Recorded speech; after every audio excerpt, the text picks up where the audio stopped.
ಎಲ್ಲರಿಗೂ ನಮಸ್ಕಾರ. ಚಾಯ್ಗೆ ನಾನು ಛಾಯಾ ನಿಮ್ಮನ್ನೆಲ್ಲ ವೆಲ್ಕಮ್ ಮಾಡ್ತೀನಿ. ನಾನು ಒಂದು ಕಾಲೇಜಲ್ಲಿ ಕೆಮಿಸ್ಟ್ರಿ ಪ್ರೊಫೆಸರಾಗಿ ವರ್ಕ್ ಮಾಡ್ತಾ ಇದ್ದೀನಿ. ನನ್ನ ಇಂಟೆನ್ಷನ್ ಈ ಚಾನಲ್ ಸ್ಟಾರ್ಟ್ ಮಾಡೋದಕ್ಕೆ ಅಂದರೆ ಸಾಧ್ಯ ಆದಷ್ಟು ಕೆಮಿಸ್ಟ್ರಿ ರಿಲೇಟೆಡ್ ಟಾಪಿಕ್ನ ಸಿಂಪಲ್ ಆಗಿ ಕನ್ನಡದಲ್ಲಿ ಹೇಳುವಂಥ ಪ್ರಯತ್ನ ಮಾಡ್ತಾ ಇದ್ದೀನಿ. ಸೊ ನೀವು ಥರ್ಡ್ ಸೆಮ್ಮಲ್ಲಿ ಪ್ರಾಕ್ಟಿಕಲ್ಸ್ ಮಾಡ್ತೀರಾ. ಅದರಲ್ಲಿ ಫಸ್ಟ್ ಏನಿದೆ ಅಂದರೆ ಪ್ಯೂರಿಫಿಕೇಶನ್ ಆಫ್ ಆರ್ಗ್ಯಾನಿಕ್ ಕಾಂಪೌಂಡ್ಸ್ ಅಂತ ಇದೆ. ಸೊ ಅದ್ರ ಬಗ್ಗೆ ಇವತ್ತು ವಿಡಿಯೋ ಮಾಡೋಣ ಅಂತ ಅಂದ್ಕೊಳ್ತಾ ಇದ್ದೀನಿ. ಅಗೇನ್ ಎಷ್ಟೊಂದು ಮೆಥಡ್ಸ್ ಇದೆ. ಸದ್ಯಕ್ಕೆ ನಾನು ಯಾವ್ಯಾವ ಮೆಥಡ್ಸ್ ಇದೆ ಅಂತ ಜನರಲ್ ಆಗಿ ಇಂಟ್ರಡಕ್ಷನ್ ಇವತ್ತು ಕೊಡ್ತಾ ಇದ್ದೀನಿ. ಅದಾದ್ಮೇಲೆ ನಾನು ಏನು ಮಾಡ್ತಾ ಇದ್ದೀನಿ ಅಂದರೆ ಪ್ರತಿಯೊಂದೊಂದರದ್ದು ಹೇಗೆ ಮಾಡೋದು, ಪ್ಯೂರಿಫಿಕೇಶನ್ ಮೆಥಡ್ಸ್ ಹೇಗೆ ಮಾಡೋದು ಅಂತ ಬೋತ್ ನಾನು ವಿಡಿಯೋಸು ಮಾಡ್ತಾ ಇದ್ದೀನಿ ಮತ್ತು PPT ಪ್ರೆಸೆಂಟೇಷನು ಮಾಡ್ತಾ ಇದ್ದೀನಿ. Again welcome to Chaya. ನನ್ನ ಚಾನಲ್ನ ಸಬ್ಸ್ಕ್ರೈಬ್ ಮಾಡಿ, ಶೇರ್ ಮಾಡಿ. ಸೊ ಇವತ್ತೇನಿದೆಯಲ್ಲ ಅದನ್ನ ಏನು ಮಾಡ್ತಾ ಇದ್ದೀನಿ, ನಾನು ಸ್ಕ್ರೀನ್ನ ಶೇರ್ ಮಾಡ್ತಾ ಇದ್ದೀನಿ. ಮಾಡಿಬಿಟ್ಟು ನಾನು ನಿಮಗೆ ಹೇಳ್ತಾ ಇದ್ದೀನಿ ಏನೇನು ಆಗುತ್ತೆ ಅಂತ. ಸೊ ಬಂದರೆ ಫಸ್ಟ್ ತೊಗೊಂಡ್ರೆ ನಿಮ್ಗೆ ಏನಾಗುತ್ತೆ ಅಂತಂದರೆ purification techniques of organic compounds. ನಿಮ್ಗೆ ಗೊತ್ತು, ಆರ್ಗ್ಯಾನಿಕ್ ಕಾಂಪೌಂಡ್ಸಲ್ಲಿ ಪ್ರಿಪ್ರೇಷನ್ ಮಾಡಿದಾಗ, ಐಸೋಲೇಷನ್ ಮಾಡಿದಾಗ ನ್ಯಾಚುರಲ್ ಇದರಿಂದನೂ ಐಸೋಲೇಷನ್ ಮಾಡಿರ್ಬೋದು ಅಥವಾ ಲ್ಯಾಬಲ್ಲೂ ಪ್ರಿಪ್ರೇಷನ್ ಮಾಡಿರ್ಬೋದು. ಸೊ ಪ್ಯೂರ್ ಇರಲಿಲ್ಲ ಅಂತಂದರೆ ಪ್ರಾಬ್ಲಮ್ ಆಗುತ್ತೆ. ಹಂಗಾಗಿ ಪ್ಯೂರ್ ಮಾಡಲೇಬೇಕಾಗತ್ತೆ, ಪ್ಯೂರಿಫಿಕೇಶನ್ ಮೆಥಡ್ಸ್ ಮಾಡಲೇಬೇಕಾಗತ್ತೆ. ಎಷ್ಟೊಂದು ಟೆಕ್ನಿಕ್ಸ್ ಇದೆ. ಸಾಲಿಡ್ಸ್ಗೆ ಬೇರೆ ಟೆಕ್ನಿಕ್ನ ಯೂಸ್ ಮಾಡ್ತೀವಿ, ಲಿಕ್ವಿಡ್ಸ್ಗೆ ಬೇರೆ ಟೆಕ್ನಿಕ್ನ ಯೂಸ್ ಮಾಡ್ತೀವಿ. ಜೊತೆಗೆ ಯಾವ ಕಾಂಪೌಂಡ್ ಇದೆ, what's the nature of that particular compound, ಆ ಬೇಸಿಸ್ ಮೇಲೂ ನಾವೇನು ಮಾಡ್ತಾ ಹೋಗ್ತೀವಿ ಅಂದರೆ ಬೇರೆ ಬೇರೆ ಟೆಕ್ನಿಕ್ಗಳನ್ನ ನಾವು ತಗೊಳ್ತಾ ಹೋಗ್ತೀವಿ. ಸೊ ಅದು ಸಬ್ಲಿಮೇಷನ್ ಆಗಿರ್ಬೋದು, ರೀಕ್ರಿಸ್ಟಲೈಸೇಷನ್ ಆಗಿರ್ಬೋದು, ಫಿಲ್ಟ್ರೇಷನ್ ಆಗಿರ್ಬೋದು, ಯೂಸಿಂಗ್ ಸಕ್ಷನ್ ಮಾಡಿರುವಂಥದ್ದು ಆಗಿರ್ಬೋದು, ಆಮೇಲೆ ಡಿಸ್ಟಿಲೇಷನ್ ಆಗಿರ್ಬೋದು, ಡಿಸ್ಟಿಲೇಷನ್ ಅಂಡರ್ ಪ್ರೆಷರ್ ಆಗಿರ್ಬೋದು, ಗ್ರಾವಿಟಿ ಸಪ್ರೇಷನ್ ಆಗಿರ್ಬೋದು. ಹಾಗೆ ಬೇರೆ ಬೇರೆ ಟೆಕ್ನಿಕ್ಸ್ನ ಯೂಸ್ ಮಾಡ್ತೀವಿ. ಸೊ ಅದ್ರ ಬಗ್ಗೆ ಇವತ್ತು ಹೇಳೋಣ ಅಂತ ಅಂದ್ಕೊಳ್ತಾ ಇದ್ದೀನಿ.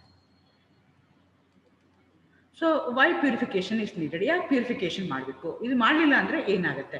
ಸೊ ನಾವು ಯಾವುದೇ ಒಂದು ಕಾಂಪೌಂಡು ಸ್ಟ್ರಕ್ಚರ್ ಇರ್ಬೋದು, ಫಿಸಿಕಲ್ ಪ್ರಾಪರ್ಟೀಸ್ ಇರ್ಬೋದು, ಕೆಮಿಕಲ್ ಪ್ರಾಪರ್ಟೀಸು, ಬಯಾಲಜಿಕಲ್ ಪ್ರಾಪರ್ಟೀಸು, ಇದನ್ನೆಲ್ಲ ಮಾಡಬೇಕು ಅಂದರೆ ಅದು ಪ್ಯೂರ್ ಸ್ಟೇಟಲ್ಲಿ ಇದ್ದರೆ ಮಾತ್ರ ನನಗೆ ಕರೆಕ್ಟಾಗಿ ಕ್ಲಿಯರ್ ಪಿಕ್ಚರ್ನ ಕೊಡುತ್ತೆ. ಇಲ್ಲ ಅಂತಂದರೆ ಕಷ್ಟ ಆಗುತ್ತೆ. ಅದು ನಾನು ಮುಂಚೆನೇ ಹೇಳಿದಂಗೆ ಅದು ನ್ಯಾಚುರಲ್ ಸೋರ್ಸಿಂದ ಐಸೋಲೇಟ್ ಮಾಡಿರ್ಬೋದು, ಇಲ್ಲ ಅಂದರೆ ಲ್ಯಾಬಲ್ ಸಿಂಥಸೈಸ್ ಮಾಡಿರ್ಬೋದು. ಅದ್ರದ್ದು ನಾನು ಕರೆಕ್ಟಾಗಿ ಕ್ಲಿಯರ್ ಪಿಕ್ಚರ್ ಬರಬೇಕು ಅಂದರೆ ಸ್ಟ್ರಕ್ಚರ್ ಆಗಿರ್ಬೋದು, physical chemical property, biological property ಅದ್ರ ಬಗ್ಗೆ ನನಗೆ ಬೇಕು ಅಂತಂದರೆ ಅದು ಪ್ಯೂರ್ ಆಗಿರ್ಬೇಕು. ಪ್ಯೂರ್ ಆಗಿದ್ರೆ ಮಾತ್ರನೇ ಅದು ಕರೆಕ್ಟಾಗಿ ಇನ್ಫಾರ್ಮೇಶನ್ ಕೊಡುತ್ತೆ. ಇಲ್ಲ ಅಂದರೆ ಅದು ಇನ್ಫಾರ್ಮೇಶನ್ ನನಗೆ ಕೊಡೋದಿಲ್ಲ. ಹಾಗಾಗಿ ನಾನು ಪ್ಯೂರಿಫಿಕೇಶನ್ ಇಸ್ ನೀಡೆಡ್. ಯಾವುದೇ ಒಂದು ಹೊಸ ಕಾಂಪೌಂಡ್ ಐಸೋಲೇಷನ್ ಮಾಡಿರ್ಬೋದು ಅಥವಾ ನಾನು ಲ್ಯಾಬಲ್ಲಿ ಪ್ರಿಪೇರ್ ಮಾಡಿರ್ಬೋದು, ಪ್ರತಿ ಸಲ ನಾನು ಪ್ಯೂರಿಫಿಕೇಶನ್ ಮಾಡೋದು ನೆಸೆಸಿಟಿ ಇದ್ದೇ ಇರುತ್ತೆ. ಹಾಗಾದರೆ ಯಾವ್ಯಾವ ಟೆಕ್ನಿಕ್ಸ್ ಇದೆ purification of the organ compound? ನಾನು ಹೇಳ್ದಂಗೆ ತುಂಬ ಟೆಕ್ನಿಕ್ಸ್ ಇದೆ. ಆ ಟೆಕ್ನಿಕ್ಸ್ ಯಾವ್ದ್ರ ಮೇಲೆ ಡಿಪೆಂಡ್ ಆಗುತ್ತೆ ಅಂದರೆ ನಿಮ್ಗೆ ಕೊಟ್ಟಿರುವಂಥ ಕಾಂಪೌಂಡು ಸಾಲಿಡ್ ಆಗಿದೆಯಾ ಲಿಕ್ವಿಡ್ ಆಗಿದೆಯಾ ಅನ್ನೋದ್ರ ಮೇಲಿದೆ. ಯಾವ ಥರ ಇಂಪ್ಯೂರಿಟೀಸ್ ಪ್ರೆಸೆಂಟ್ ಇದೆ, soluble impurities, insoluble impurities, coloured impurities, partially soluble impurities, ಹಂಗೆ ಬೇರೆ ಬೇರೆ ಥರ ಇಂಪ್ಯೂರಿಟೀಸ್ ಇದೆ. ಯಾವ ಥರ ಇಂಪ್ಯೂರಿಟೀಸ್ ಇದೆ ಆ ಬೇಸಿಸ್ ಮೇಲೆ ನಾವೇನು ಮಾಡ್ತಾ ಹೋಗ್ತೀವಿ, ಬೇರೆ ಬೇರೆ ಟೆಕ್ನಿಕ್ಸ್ನ ಮಾಡ್ತಾ ಹೋಗ್ತೀವಿ. ಸೊ ಸಾಲಿಡ್ಸ್ನ ತಗೊಂಡ್ರೆ ಮೇನ್ ಆಗಿ ಮೂರು ಸಪ್ರೇಷನ್ ಟೆಕ್ನಿಕ್ಸ್ ಇದೆ. ಒಂದು ರೀಕ್ರಿಸ್ಟಲೈಸೇಷನ್ ಅಂತ ಹೇಳ್ತೀವಿ, ಎರಡನೇದಕ್ಕೆ ಸಬ್ಲಿಮೇಷನ್ ಅಂತ ಹೇಳ್ತೀವಿ, ಮೂರನೇದಕ್ಕೆ ಫ್ರಾಕ್ಷನಲ್ ಕ್ರಿಸ್ಟಲೈಸೇಷನ್ ಅಂತ ಹೇಳ್ತೀವಿ. ಈ ಮೂರು ಮೆಥಡ್ಸ್ ನಾವೇನು ಮಾಡ್ತೀವಿ ಅಂತಂದರೆ ಸಾಲಿಡ್ಸ್ಗೆ ಮಾಡ್ತೀವಿ. ರೀಕ್ರಿಸ್ಟಲೈಸೇಷನ್ ಅಂದರೆ ಏನು ಅಂತಂದರೆ ನಮ್ಮ compound already it's a solid, ಅದನ್ನ ಏನು ಮಾಡಬೇಕು, ನಾನು ಅದರಲ್ಲಿರುವಂಥ ಇಂಪ್ಯೂರಿಟೀಸ್ನ ರಿಮೂವ್ ಮಾಡಿ again I am going to do the recrystallisation. ಅದ್ರದ್ದು ಮತ್ತೆ ಏನು ಮಾಡ್ತಾ ಇದ್ದೀನಿ, ಅಂತಂದ್ರೆ ಮತ್ತೆ ಕ್ರಿಸ್ಟಲ್ ಆಗಿರೋದನ್ನ ಮತ್ತೆ ಕ್ರಿಸ್ಟಲ್ ಮಾಡ್ತಾ ಇದ್ದೀನಿ ಬೈ ರಿಮೂವಿಂಗ್ ದಿ ಇಂಪ್ಯೂರಿಟೀಸ್. ಆ ಪ್ರೋಸೆಸ್ಗೆ ನಾನು ಏನಂತ ಕರಿತೀನಿ, ರೀಕ್ರಿಸ್ಟಲೈಸೇಷನ್ ಅಂತ ಹೇಳ್ತೀನಿ. ಸೊ ಪ್ರತಿಯೊಂದು ಕಾಂಪೌಂಡ್ಗೂ ನಾವು ರೀಕ್ರಿಸ್ಟಲೈಸೇಷನ್ ಮಾಡಿ ಅದರಲ್ಲಿರುವಂಥ impurities, it may be soluble, it may be insoluble, coloured ಆಗಿರ್ಬೋದು, ಪಾರ್ಷಿಯಲಿ ಸಾಲಿಬಲ್ ಇಂಪ್ಯೂರಿಟೀಸ್ ಇರ್ಬೋದು, ಎಲ್ಲನೂ ರಿಮೂವ್ ಮಾಡಿ ನಾನು ಏನು ಮಾಡಬೇಕಾಗತ್ತೆ, ಪ್ಯೂರ್ ಫಾರ್ಮ್ಗೆ ತಗೋಬೇಕಾಗತ್ತೆ. It's a skill, it's a technique, it's a basic technique everybody should follow. ಆ ಥರದ್ದು ನೀವು ಇಲ್ಲಿ ಏನಾಗುತ್ತೆ, ನೀವು ನೋಡ್ಕೋಬೇಕಾಗತ್ತೆ. ಅದೇ ಥರ ಸಬ್ಲಿಮೇಷನ್ ಅಂತ ಹೇಳ್ತೀವಿ. ಕೆಲವು ಕಾಂಪೌಂಡ್ಸ್ ಏನಾಗುತ್ತೆ ಅಂದರೆ directly it get converted into solid ಇದ್ದಿದ್ದು ಗೇಷಿಯಸ್ ಫಾರ್ಮ್ಗೆ ಹೋಗುತ್ತೆ without undergoing a liquid form. So ಅಂಥ ಸಬ್ಸ್ಟೆನ್ಸ್ಗೆ ನಾವು ಏನಂತ ಕರಿತೀವಿ, ಸಬ್ಲಿಮೇಟ್ಸ್ ಅಂತ ಹೇಳ್ತೀವಿ. ಸೊ ಆ ಟೆಕ್ನಿಕ್ನ ಯೂಸ್ ಮಾಡಿಕೊಂಡು ಸಬ್ಲಿಮೇಟ್ಸ್ ಏನಾದರೂ ಆಗಿದ್ರೆ ನಿಮ್ಮ ಕಾಂಪೌಂಡಲ್ಲಿ ಅದ್ರಲ್ಲೇನಾದರೂ ಇಂಪ್ಯೂರಿಟೀಸ್ ಇದೆ, ದಟ್ ಕ್ಯಾನ್ ಬಿ ರಿಮೂವ್ಡ್. ಆ ಮೆಥಡ್ಗೆ ನಾವೇನಂತ ಕರಿತೀವಿ, ಸಬ್ಲಿಮೇಷನ್ ಅಂತ ಹೇಳ್ತೀವಿ. ಅದೇ ರೀತಿ ಥರ್ಡ್ ಮೆಥಡ್ ಇದೆ ಫ್ರಾಕ್ಷನಲ್ ಕ್ರಿಸ್ಟಲೈಸೇಷನ್ ಅಂತ. ಸೊ ಈಗ ಏನಾಗಿದೆ, ಒಂದು 2-3 ಕಾಂಪೌಂಡ್ಸ್ ಇದೆ ನಿಮ್ದ್ರೊಳಗಡೆಗೆ. ಸೊ ಅದನ್ನ ನಾನು ಏನು ಮಾಡಬೇಕಾಗತ್ತೆ, ಅದು ಕ್ರಿಸ್ಟಲ್ ಆಗುತ್ತೆ ಕೂಲ್ ಮಾಡಿದಾಗ. ಅದು ನಿಮ್ಗೆ ಗೊತ್ತು, ಪ್ರತಿಯೊಂದು organic compound when it cool it going to form the crystals formation ಆಗುತ್ತೆ. Crystal formation depends upon the temperature, depending upon the structure that particular compound. So ನಿಮ್ಮ ಕಾಂಪೌಂಡು ಬೇರೆ ಬೇರೆ ಕಾಂಪೌಂಡ್ ಇದ್ದಾಗ the rate at which it undergo crystallization also differ. So that can be done, that is called as fractional crystallization. So ಸಾಲಿಡ್ಸ್ಗೆ ನಾವು ಈ ರೀತಿಯಾಗಿ 3 ಮೆಥಡ್ನ ಮಾಡ್ತಾ ಹೋಗ್ತೀವಿ. ಒಂದು ರೀಕ್ರಿಸ್ಟಲೈಸೇಷನ್, ಎರಡನೇದು ಸಬ್ಲಿಮೇಷನ್, ಮೂರನೇದು ಫ್ರಾಕ್ಷನಲ್ ಕ್ರಿಸ್ಟಲೈಸೇಷನ್ ಅಂತ ಹೇಳ್ತೀವಿ. ಕ್ರಿಸ್ಟಲೈಸೇಷನ್ ಅಂತಂದ್ರೆ ಏನು ಅಂದ್ರೆ, crystallisation is a common technique that we are going to use in organic chemistry lab for purification of the solids. ಯಾವುದೇ ಒಂದು ಸಾಲಿಡ್ ತಗೊಂಡ್ರೆ ಬೇಸಿಕ್ ಆಗಿ ಮಾಡುವಂಥ ಟೆಕ್ನಿಕ್ ಯಾವುದು ಅಂತಂದ್ರೆ, ಪ್ಯೂರಿಫಿಕೇಶನ್ ಟೆಕ್ನಿಕ್ ಯಾವುದು ಅಂದ್ರೆ ರೀಕ್ರಿಸ್ಟಲೈಸೇಷನ್. ಅದೇ ತರ ಸಬ್ಲಿಮೇಷನ್ ಇದೆಯಲ್ಲ, ಅದು ವೋಲಟೈಲ್ ಸಾಲಿಡ್ ನಿಂದ contaminated with non volatile impurities ಏನಾದ್ರು ಇತ್ತು ಅಂತಂದ್ರೆ, ನಾನು ಮುಂಚೆನೆ ಹೇಳಿದೆ ನಿಮ್ ಕಾಂಪೌಂಡ್ ಏನಾಗುತ್ತೆ, ಸಬ್ಲಿಮೇಟ್ ಅಂದ್ರೆ ಏನು ಅಂತಂದ್ರೆ ದ ಕಾಂಪೌಂಡ್ ಸಾಲಿಡ್ ಇದ್ದಿದ್ದು ಡೈರೆಕ್ಟ್ ಆಗಿ ಗೇಷಿಯಸ್ ಫಾರ್ಮ್ ಹೋಗುತ್ತೆ. ಹೀಟ್ ಮಾಡಿದಾಗ ಗೇಷಿಯಸ್ ಫಾರ್ಮ್ ಅಲ್ಲಿ ಇದ್ದಿದ್ದು ಅಥವಾ ವೇಪರ್ ಫಾರ್ಮ್ ಅಲ್ಲಿ ಇದ್ದು ಡೈರೆಕ್ಟ್ ಆಗಿ ಸಾಲಿಡ್ ಫಾರ್ಮ್ ಬರುತ್ತೆ. ಸೊ ವೋಲಟೈಲ್ ನಾನ್ ವೋಲಟೈಲ್ ಇಂಪ್ಯೂರಿಟೀಸ್ ನ ರಿಮೂವ್ ಮಾಡೋದಕ್ಕೆ ನಾವು ಸಬ್ಲಿಮೇಷನ್ ನ ಯೂಸ್ ಮಾಡ್ತೀವಿ, ಪರ್ಟಿಕ್ಯುಲರ್ಲಿ ಸಬ್ಲಿಮೇಟ್ಸ್ ನ ಯೂಸ್ ಮಾಡ್ತೀವಿ. ಆ ಟೆಕ್ನಿಕ್ ಗೆ ನಾವೇನಂತ ಕರಿತೀವಿ, ಸಬ್ಲಿಮೇಷನ್ ಅಂತ ಕರಿತೀವಿ. ಅದೇ ತರ third technique for the separation of purification techniques for solids ಅಲ್ಲಿ ಫ್ರಾಕ್ಷನಲ್ ಕ್ರಿಸ್ಟಲೈಸೇಷನ್ ಅಂತ ಬರುತ್ತೆ. It's a method of separating the mixture of soluble solvent by dissolving them in a suitable hot solvent, then lowering the temperature slowly. The least soluble component will crystallize out first, leaving the other in the solution. By controlling the temperature, it is possible to remove each component. Usually ಏನು ಮಾಡ್ತೀವಿ ನಾವು, section pump use ಮಾಡ್ಕೊಂಡು ಮಾಡ್ತೀವಿ. ಒಂದು organic compound ಅಂತ ತಗೊಳ್ತೀವಿ, ಅದರ organic compound ಅಲ್ಲಿ 2 ಮಿಕ್ಸ್ಚರ್ ಇದೆ ಅಂತ ಇಟ್ಕೊಳ್ಳೋಣ. ಸೊ ನಾನು ಮುಂಚೆನೆ ಹೇಳಿದಂಗೆ ಅದು ಕ್ರಿಸ್ಟಲ್ ಆಗುವಂಥದ್ದು ಟೈಮಿಂಗ್ ಏನಾಗ್ತಾ ಹೋಗುತ್ತೆ, ಬೇರೆ ಬೇರೆ ಆಗುತ್ತೆ depending upon the structure present in it. So ಎರಡನ್ನೂ ಏನ್ ಮಾಡ್ತೀನಿ ನಾನು, ಚೆನ್ನಾಗಿ ಬಾಯ್ಲ್ ಮಾಡ್ತೀನಿ. ಚೆನ್ನಾಗಿ ಬಾಯ್ಲ್ ಮಾಡ್ಬಿಟ್ಟು ಸ್ಲೋಲಿ ಕೂಲ್ ಮಾಡಕ್ ನೋಡ್ಕೊಳ್ತೀನಿ. ಅವಾಗ ಏನಾಗುತ್ತೆ ಅಂತಂದ್ರೆ, ಯಾವ್ದು ಫಸ್ಟ್ ಕ್ರಿಸ್ಟಲ್ ಔಟ್ ಆಗುತ್ತಲ್ಲ ಅದನ್ನ ಏನ್ ಮಾಡ್ತೀನಿ, ಯಾವುದೋ ಒಂದು ಪರ್ಟಿಕ್ಯುಲರ್ ಟೆಂಪರೇಚರ್ಗೆ ಕ್ರಿಸ್ಟಲ್ ಔಟ್ ಆಗುತ್ತೆ, ಅದನ್ನ ಡಿಕ್ಯಾಂಡ್ ಮಾಡ್ಕೊಂಡ್ರೆ ಅಥವಾ ನಾನು ಫಿಲ್ಟ್ರೇಷನ್ ಮಾಡ್ಕೊಂಡ್ರೆ, ಯೂಸಿಂಗ್ ಸಕ್ಷನ್ ಮಾಡ್ಬೋದು, ಬುಕ್ನರ್ ಫನಲ್ ಯೂಸ್ ಮಾಡ್ಬೋದು, ಅಥವಾ ಆರ್ಡಿನರಿ ಫಿಲ್ಟರ್ ಮಾಡ್ಬೋದು, ಅಥವಾ ಸ್ಟೆಮ್ಲೆಸ್ ಫನಲ್ ಯೂಸ್ ಮಾಡ್ಕೊಂಡು ಫಿಲ್ಟ್ರೇಷನ್ ಮಾಡ್ಬೋದು. ಫಿಲ್ಟರ್ ಮಾಡಿದಾಗ ನಮ್ಗೆ 2 ಕಾಂಪೋನೆಂಟ್ ಬರುತ್ತೆ. ಒಂದು ಕಾಂಪೌಂಡ್ ಅಲ್ಲಿ ಒಂದು ಸ್ಯಾಂಪಲ್ ಇರುತ್ತೆ, ಇನ್ನೊಂದು ಕಾಂಪೌಂಡ್ ಅಲ್ಲಿ ಇನ್ನೊಂದು ಸ್ಯಾಂಪಲ್ ಇರುತ್ತೆ. ಆ ಮೆಥಡ್ಗೆ ನಾವೇನಂತ ಕರಿತೀವಿ, ಫ್ರಾಕ್ಷನಲ್ ಕ್ರಿಸ್ಟಲೈಸೇಷನ್ ಮೆಥಡ್ ಅಂತ ಕರಿತೀವಿ. ಅದೇ ತರ ಲಿಕ್ವಿಡ್ಸ್ಗೆ ಬಂದ್ರೆ, ಲಿಕ್ವಿಡ್ಸ್ಗೆ ತುಂಬಾ ಮೆಥಡ್ಸ್ ಇದೆ. ಫಸ್ಟ್ ಬೇಸಿಕ್ ಮೆಥಡ್ ನಾವು ಮಾಡುವಂಥದ್ದು ಯಾವುದು ಅಂದ್ರೆ distillation. Indirectly it's a method of preparing the finding out the boiling point of the given ಲಿಕ್ವಿಡ್ಗೆ ನಾವು ಮಾಡ್ಬೇಕಾದ್ರೆ ಡಿಸ್ಟಿಲೇಷನ್ ಮಾಡ್ತೀವಿ. ಸೊ ಡಿಸ್ಟಿಲೇಷನ್ ಫ್ಲಾಸ್ಕ್ ಯೂಸ್ ಮಾಡ್ತೀವಿ. Either I can use the water condenser, air condenser use ಮಾಡಿಕೊಂಡು distil ಮಾಡ್ಕೊಳ್ತೀನಿ. ಯಾವುದೇ ಏನಾಗುತ್ತೆ impurities ಎಲ್ಲ ಇದ್ರೆ ಅಂದ್ರೆ ಇಂಪ್ಯೂರಿಟೀಸ್ ಎಲ್ಲ it going to settle down in the distillation flask only the pure sample ಅದೇನಾಗುತ್ತೆ, ಎವಾಪರೇಟ್ ಆಗುತ್ತೆ. I am closed in such a manner that it doesn't go anywhere. Distillation tube ಇಂದಾನೆ ಹೊರಗಡೆ ಬರೋ ತರ ನಾನು ಅಡ್ಜಸ್ಟ್ಮೆಂಟ್ ಮಾಡ್ಕೊಂಡಿರ್ತೀನಿ. ಸೊ ಹಾಗಾಗಿ ಆ ತರ ಮೆಥಡ್ಗೆ ನಾವೇನಂತ ಕರಿತೀವಿ, ಡಿಸ್ಟಿಲೇಷನ್ ಅಂತ ಕರಿತೀವಿ. ಅದೇ ತರ when you have more than 2 fractions ಇತ್ತು ಅಂದಾಗ ಒಂದು ಅದನ್ನ ಏನ್ ಮಾಡ್ತೀನಿ, ಕಾಲಮ್ಸ್ ನ ಮಾಡ್ಕೊಳ್ತೀನಿ. ಫ್ರಾಕ್ಷನಲ್ ಡಿಸ್ಟಿಲೇಷನ್ ಅಂತ ಹೇಳ್ತೀವಿ. ಒಂದು ಪರ್ಟಿಕ್ಯುಲರ್ ಟೆಂಪರೇಚರ್ ಅಲ್ಲಿ ಡಿಸ್ಟಿಲ್ಡ್ ಔಟ್ ಆಗುತ್ತೆ, ಇನ್ನೊಂದು ಪರ್ಟಿಕ್ಯುಲರ್ ಟೆಂಪರೇಚರ್ ಡಿಸ್ಟಿಲ್ಡ್ ಔಟ್ ಆಗುತ್ತೆ. Based on that I am going to do that method we are going to call it as fractional distillation. ಅದೇ ತರ 3ನೇ ಮೆಥಡ್ ಇದೆ, ಅದಕ್ಕೆ ಸ್ಟೀಮ್ ಡಿಸ್ಟಿಲೇಷನ್ ಅಂತ ಹೇಳ್ತೀವಿ. If the temperature is less than 100, you know that all the organic compounds are volatile. Less than 100 ಇತ್ತು ಅಂತಂದ್ರೆ instead of heat ಮಾಡೋದ್ರ ಬದಲು ಸ್ಟೀಮ್ ಪಾಸ್ ಮಾಡಿ ಅದರಿಂದ ಡಿಸ್ಟಿಲೇಷನ್ ಮಾಡ್ತೀವಲ್ಲ, ಅಂತ ಟೆಕ್ನಿಕ್ ನಾವೇನಂತ ಕರಿತೀವಿ, ಸ್ಟೀಮ್ ಡಿಸ್ಟಿಲೇಷನ್ ಅಂತ ಕರಿತೀವಿ. ಅದೇ ತರ ಇನ್ನೊಂದು ಮೆಥಡ್ ಇದೆ, distillation under reduce pressure. So ಇದನ್ನ ಏನ್ ಮಾಡ್ತೀವಿ, ಪ್ರೆಷರ್ನ ರೆಡ್ಯೂಸ್ ಮಾಡ್ತೀವಿ, ಮಾಡಿ ನಾವೇನ್ ಮಾಡ್ತಾ ಹೋಗ್ತೀವಿ, ಡಿಸ್ಟಿಲೇಷನ್ ಮಾಡ್ತೀವಿಲ್ಲ. ಆ ಮೆಥಡ್ ಏನಂತ ಕರಿತೀವಿ, ಡಿಸ್ಟಿಲೇಷನ್ ಅಂಡರ್ ರೆಡ್ಯೂಸ್ ಪ್ರೆಷರ್. ಇದನ್ನೆಲ್ಲ ಇನ್ ಡೀಟೇಲ್ ಆಗಿ ನಾನು ಪ್ರತಿಯೊಂದಕ್ಕೂ ಒಂದೊಂದು ವಿಡಿಯೋ ನಿಮ್ಗೆ ಮಾಡಿ ನಾನು ಪೋಸ್ಟ್ ಮಾಡ್ತಾ ಹೋಗ್ತೀನಿ. These are the techniques that we should know in order to do the purification. ನೀವು ಹೈಯರ್ ಸ್ಟಡೀಸ್ ಹೋಗ್ತೀರಾ, ರಿಸರ್ಚ್ ಮಾಡಕ್ ಹೋಗ್ತೀರಾ, ಅವಾಗೆಲ್ಲ ನಿಮ್ಗೆ ಈ ಮೆಥಡ್ಗಳು ಬೇಕಾಗತ್ತೆ. ಆ ಥರ ಅಜಿಯೋಟ್ರೋಪಿಕ್ ಡಿಸ್ಟಿಲೇಷನ್. ಅಜಿಯೋಟ್ರೋಪಿಕ್ ಮಿಕ್ಸ್ಚರ್ ಅಂತಂದ್ರೆ that mixture going to boil at a constant temperature. ಎರಡು ಏನಾಗ್ತಾ ಇರುತ್ತೆ, ಸಪರೇಟ್ ಮಾಡೋಕ್ಕಾಗಲ್ಲ. ಸೊ ಈಗ ನಾವೇನ್ ಮಾಡ್ತೀವಿ, ಫ್ರಾಕ್ಷನಲ್ ಡಿಸ್ಟಿಲೇಷನ್ ಅಲ್ಲಿ ಏನ್ ಮಾಡ್ತೀವಿ, ಲೆಸ್ 10 ಡಿಗ್ರಿ ಅಷ್ಟು ಡಿಫ್ರೆನ್ಸ್ ಇತ್ತು ಅಂದ್ರೆ I can do it. The temperature difference ತುಂಬಾ ಕಡಿಮೆ ಇತ್ತು ಅಂತ ಇಟ್ಕೊಳ್ಳೋಣ, ಎರಡೂ ಏನಾಗುತ್ತೆ as a mixture it will come out. ಅಂತ ಮಿಕ್ಸ್ಚರ್ಗೆ ನಾವೇನಂತ ಕರಿತೀವಿ, ಅಜಿಯೋಟ್ರೋಪಿಕ್ ಮಿಕ್ಸ್ಚರ್ ಅಂತ ಕರಿತೀವಿ. Azeotropic mixture they going to have the constant boiling ಮಿಕ್ಸ್ಚರ್ಗೆ ಅಜಿಯೋಟ್ರೋಪಿಕ್ ಮಿಕ್ಸ್ಚರ್ ಅಂತ ಹೇಳ್ತೀವಿ. ಅದನ್ನ ಸಪರೇಟ್ ಮಾಡ್ಬೇಕಲ್ಲ, ಅಂದ್ರೆ even they are present in very small ಕ್ವಾಂಟಿಟಿಯಲ್ಲಿ ಇದ್ರು ಅದನ್ನ ಸಪರೇಟ್ ಮಾಡ್ತೀವಲ್ಲ, ಅದಕ್ಕೆ ಅಜಿಯೋಟ್ರೋಪಿಕ್ ಡಿಸ್ಟಿಲೇಷನ್ ಅಂತ ಕರಿತೀವಿ. ಅದೇ ತರ ಡಿಫರೆನ್ಷಿಯಲ್ ಎಕ್ಸ್ಟ್ರಾಕ್ಷನ್ ಅಂತ ಇನ್ನೊಂದು ಮೆಥಡ್ ನ ಯೂಸ್ ಮಾಡ್ತೀವಿ. ಸೊ 2 ಆರ್ಗ್ಯಾನಿಕ್ ಸಾಲ್ವೆಂಟ್ ಇದೆ ಅಂತ ಇಟ್ಕೊಳ್ಳೋಣ, ಅಥವಾ 2 ಆರ್ಗ್ಯಾನಿಕ್ ಕಾಂಪೌಂಡ್ ಇದೆ, ಅದನ್ನ ನಾನು ಸಪರೇಟ್ ಮಾಡಬೇಕು ಅಂತಂದ್ರೆ depending upon their density vary ಆಗುತ್ತಲ್ಲ, ಅಂತದಕ್ಕೆ ಸಪರೇಷನ್ ಫನಲ್ ಅಂತ ಒಂದು ಇನ್ಸ್ಟ್ರೂಮೆಂಟ್ ಇದೆ. ಆ ಇನ್ಸ್ಟ್ರೂಮೆಂಟ್ ನ ಯೂಸ್ ಮಾಡಿಕೊಂಡು ಅದನ್ನ ಮಾಡ್ತೀವಿ. They going to have the different density of the they have the different density of that particular solvent. ಅವಾಗ ನಾವು ಸಪರೇಟ್ ಮಾಡ್ತೀವಲ್ಲ, ಅಂತದಕ್ಕೆ ಏನಂತ ಕರಿತೀವಿ, ಡಿಫರೆನ್ಷಿಯಲ್ ಸಪರೇಟ್ ಎಕ್ಸ್ಟ್ರಾಕ್ಷನ್ ಅಂತ ಹೇಳ್ತೀವಿ. ಅದೇ ತರ ಇನ್ನೊಂದು important technique, now days everybody using it. ಇದೆಲ್ಲ ಒಂಥರ ಔಟ್ಡೇಟೆಡ್ ಓಲ್ಡ್ ಅಂತ ಅನ್ಸಾಯ್ತು. ಈಗ ರೀಸೆಂಟ್ ಆಗಿ ಎವ್ರಿಬಡಿ ಯೂಸ್ ಮಾಡುವಂಥದ್ದು, ಎಫೆಕ್ಟಿವ್ ಆಗಿ ಬರುವಂಥದ್ದು, ಟೈಮ್ ತುಂಬಾ ಕಡಿಮೆ ತಗೊಳ್ಳುವಂಥದ್ದು, ಬೇಗ ರಿಸಲ್ಟ್ ಕೊಡುವಂಥದ್ದು, ಖರ್ಚು ಕಡಿಮೆ ಇರುವಂಥದ್ದು ಯಾವುದು ಅಂದ್ರೆ ಕ್ರೊಮಟೋಗ್ರಫಿ ಅಂತ ಹೇಳ್ತೀವಿ. ಸೊ ಇಲ್ಲೇನ್ ಮಾಡ್ತೀವಿ ಅಂತಂದ್ರೆ ಬೇರೆ ಬೇರೆ ಇದನ್ನ ತಗೊಳ್ತೀವಿ. ಅಂದ್ರೆ ಅಗೇನ್ ಅದರಲ್ಲೂ ಬೇರೆ ಬೇರೆ ತರ ಥಿನ್ ಲೇಯರ್ ಕ್ರೊಮಟೋಗ್ರಫಿ ಅಂತ ಹೇಳ್ತಾರೆ, TCL ಅಂತ ಹೇಳ್ತಾರೆ, ಗ್ಲಾಸ್ ಕ್ರೊಮಟೋಗ್ರಫಿ ಅಂತ ಹೇಳ್ತಾರೆ. ಹಂಗೆ ಬೇರೆ ಬೇರೆ ಟೆಕ್ನಿಕ್ ಇದೆ. ಅಂದ್ರೆ ಏನು ಅವ್ರದ್ದು the way in which they going to move in a solvent. ಅದು ಅಂದ್ರೆ ಏನಂತ ಎರಡು ತರ ಇರುತ್ತೆ. ಒಂದು ಸ್ಟೇಷನರಿ ಫೇಸ್ ಅಂತ ಹೇಳ್ತೀವಿ, ಇನ್ನೊಂದು ಮೂವಿಂಗ್ ಸ್ಟೇಜ್ ಅಂತ ಹೇಳ್ತೀವಿ. ಸೊ ಸ್ಟೇಷನರಿ ಫೇಸ್ ಇಂದ ಎಷ್ಟು ದೂರಕ್ಕೆ ನಿಮ್ದು ಮೂವ್ ಆಗ್ತಾ ಇದೆ, ಆ ಬೇಸಿಸ್ ಮೇಲೆ ನಾವೇನ್ ಮಾಡ್ತಾ ಹೋಗ್ತೀವಿ, ಕಂಡಿಡಿತಾ ಹೋಗ್ತೀವಿ, ಸಪರೇಟ್ ಮಾಡ್ತಾ ಹೋಗ್ತೀವಿ. ಆ ಮೆಥಡ್ಗೆ ನಾವೇನಂತ ಕರಿತೀವಿ, ಕ್ರೊಮಟೋಗ್ರಫಿ ಅಂತ ಹೇಳ್ತೀವಿ. So these are the different techniques that we are going to use it for ಲಿಕ್ವಿಡ್ಸ್. ಈಗ ಒಂದೊಂದಾಗೆ ನೋಡ್ತಾ ಹೋದ್ರೆ, ಡಿಸ್ಟಿಲೇಷನ್ ನಾನು ಮುಂಚೆ ಹೇಳಿದಂಗೆ process of separating the components of the mixture based on the different boiling point. ಅವೆರಡಕ್ಕೂ ಡಿಫ್ರೆನ್ಸ್ ಬಾಯ್ಲಿಂಗ್ ಪಾಯಿಂಟ್ ಬೇರೆ ಬೇರೆ ಇದ್ರೆ, ಯೂಶಲಿ ಇಂಪ್ಯೂರಿಟೀಸ್ ಅಂದ್ರೆ they will be found in very small ಕ್ವಾಂಟಿಟಿನಲ್ಲಿ ಇರುತ್ತೆ. ಸೊ ಸ್ಮಾಲ್ ಕ್ವಾಂಟಿಟಿನಲ್ಲಿ ಅದು ರಿಮೂವ್ ಮಾಡೋದಕ್ಕೆ ಮೆಥಡ್ ಯೂಸ್ ಮಾಡ್ತೀವಲ್ಲ, ಅದಕ್ಕೆ ಏನಂತ ಕರಿತೀವಿ, ಡಿಸ್ಟಿಲೇಷನ್ ಅಂತ ಹೇಳ್ತೀವಿ. ಅದಕ್ಕೆ ಸ್ಪೆಷಲ್ ಆಗಿರುವಂತ ಇನ್ಸ್ಟ್ರೂಮೆಂಟ್ ನ ಯೂಸ್ ಮಾಡ್ತೀವಿ, ಅದಕ್ಕೆ ಡಿಸ್ಟಿಲೇಷನ್ ಫ್ಲಾಸ್ಕ್ ಅಂತ ಹೇಳ್ತೀವಿ.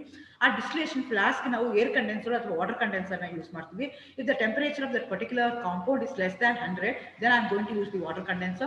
If it is more than 100, then I am going to use the air condenser. ಈಗ ನಾನು ಮುಂಚೆ ಹೇಳಿದಂಗೆ ಇದನ್ನೆಲ್ಲ ನಾನು ಬೇರೆ ಬೇರೆ ವಿಡಿಯೋ ಮಾಡಿ ಇನ್ ಡೀಟೇಲ್ ಆಗಿ ನಾನು ಹೇಳ್ತೀನಿ. ಆದ್ರೆ ಇಲ್ಲಿ ಜಸ್ಟ್ ನಾನು ಏನ್ ಹೇಳ್ತಾ ಇದ್ದೀನಿ ಅಂದ್ರೆ, I am giving you the broad perspective of the purification of organic compounds ಏನಾಗುತ್ತೆ ಅದನ್ನ ನಾನು ಇಲ್ಲಿ ನಿಮಗೆ ಹೇಳ್ತಾ ಹೋಗ್ತಾ ಇದ್ದೀನಿ. Distillation is a process of separating the components of the mixture based on the different boiling point. So ಅವೆರಡರ ಮಧ್ಯೆ ಬಾಯ್ಲಿಂಗ್ ಪಾಯಿಂಟ್ ಬೇರೆ ಬೇರೆ ಇರುತ್ತೆ, ಅದನ್ನ ಸಪರೇಟ್ ಮಾಡ್ತೀವಲ್ಲ, ಅಂತ ಪ್ರೋಸೆಸ್ಗೆ ನಾವೇನಂತ ಕರಿತೀವಿ, ಡಿಸ್ಟಿಲೇಷನ್ ಅಂತ ಹೇಳ್ತೀವಿ. Distillation is used to separate the volatile liquid from non-volatile impurities that have a sufficient difference in their boiling point.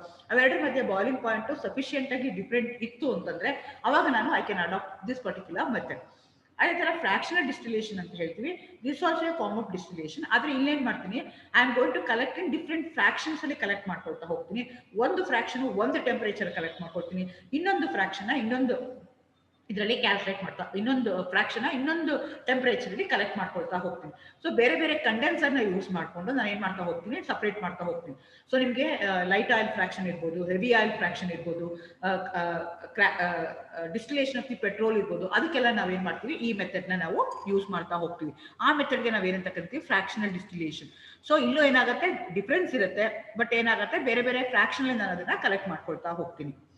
I think steam distillation is a special type of distillation used in a temperature sensitive application. Steam or water is added to the distillation apparatus, lowering the boiling point of the components. ನಾನು ಮುಂಚೆ ಹೇಳಿದಂಗೆ temperature less than 100 ಇತ್ತು ಅಂತಂದ್ರೆ this method we are going to adapt.